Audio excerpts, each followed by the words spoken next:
Have you ever felt pressure to set goals and then quietly abandon them? Or maybe you've tried using SMART goals but they just didn't work for you? You're not lazy, you're not broken. If you're highly sensitive or neurodivergent, traditional goal setting might not be the right place to start. Hi, I'm Katerina, your HSP English teacher. I help sensitive and neurodivergent learners feel calm and confident in English. Today, let's talk about something deeper when it comes to goal setting: your why. Goal settings like SMART goals are great for providing structure and helping you get things done, but they often miss one key thing: how you feel at your core. If you're HSP or neurodivergent, having structure without meaning can cause stress. Research on ADHD and autism shows that when tasks don't feel meaningful or don't align with your values, problems with starting, organizing, or sticking to tasks tend to get worse. Without meaning, you might experience feeling overwhelmed by executive function demands, burnout from trying to be perfect, or strong resistance to tasks that just don't feel right. In short, if a goal doesn't feel meaningful to you, it will drain you in the long run and it will drain your energy. What we need first is your inner compass. Your compass is your life direction. Every goal, whether it's studying English or changing jobs, should stem from it. So instead of jumping into what to do, pause, breathe, and ask, why am I doing this? Does it align with my inner compass? When you connect to your why, it fuels motivation, aligns your energy, and makes things feel lighter. And this is important. Finding your why may take 70% of the whole goal setting process. So it's not a light task. It's not a quick question like, why do I want to learn English? Because I want to communicate with people from abroad. That's not that simple. You should really dig deep and figure out the root of your why. It's deeper. What do I want from life? What are my boundaries? What are my non-negotiables? What are my boundaries? What's my long-term goal? What's my short-term goal? Why do I really want from this life? Why am I living? Like what makes me really exciting and happy? So you really have to dig deep. So that's why it will take at least 70% of the whole goal setting process. I highly recommend using tools like AI or ChatGPT to help organize your thoughts, and don't be afraid to dig deep. So you have to dig deep, make sure you're really honest with yourself, and don't hesitate and just use AI to help you with your thoughts organizing. So am I saying that you are not supposed to use SMART goals? No.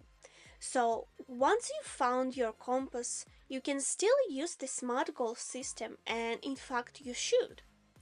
But here's the twist. Start from R, relevant. Just change the order and suddenly it works with your inner compass, not against it. Here's how to build a SMART goal powered by your why. So as I said, we are starting with R, relevant. Spend most of your time here. Make sure the goal aligns with your values and life direction. If something doesn't serve your why, let it go. Just throw it away. Then we are going to the S, specific. Instead of saying study more, say learn phrases to join Zoom calls at work, if it's your goal. So you have to be specific. Again, go back to your inner compass. Make sure the specific goals you are setting are aligned with your inner compass. So always go back there and then work through the SMART goals setting. Then we have M, measurable. Track small wins that connect to your why, like one sentence a day on Instagram, if it's your goal. So make sure it is measurable and you can see the process. I highly recommend using Notion page. The private one you don't have to pay for. So you can create a table view and then you just mark each day, or I don't know, like once a week. It's up to you. Then we have A, achievable. So match your energy. Watch one TED Talk a month might be enough for you, or maybe you want to do it every day. It's up to you, but make sure it's achievable, it's not draining, and you are really firing up and you really want to do it, and not something you're pushing your limits, pushing yourself out of your comfort zone just because you want to punish yourself and be productive. Don't do that to yourself. And finally we have time-bound, time-bound. Choose timeline that support you, not pressure you. Again, I want you to be in your comfort zone and really make progress, and not out somewhere in the wild, fighting with lions and dragons just because you want to show people that you are capable of it. You don't have to do it. Just be really kind to yourself, and then that's when you will grow and bloom. Now you know how to set goals which are kind and gentle, just as you are. And when you start with your why, you see the bigger picture of your life. You feel more grounded, focused, and kind to yourself. And actually, here you can use tools like the Eisenhower matrix to decide what to keep, slow down, delegate, and drop altogether. So I covered the Eisenhower matrix in my other video, so you can go there and check what it is and how to use it. But again, once you have the goal, you can work with it. And it doesn't take much time.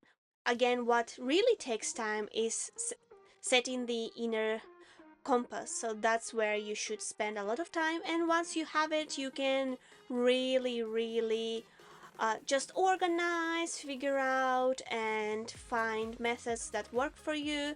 But if you don't know like who you are and what you really want, you believe me, you will just feel really confused, not really productive, and again stressed and anxious. So please figure out what you want from life and really be honest with yourself now, because like the sooner the better.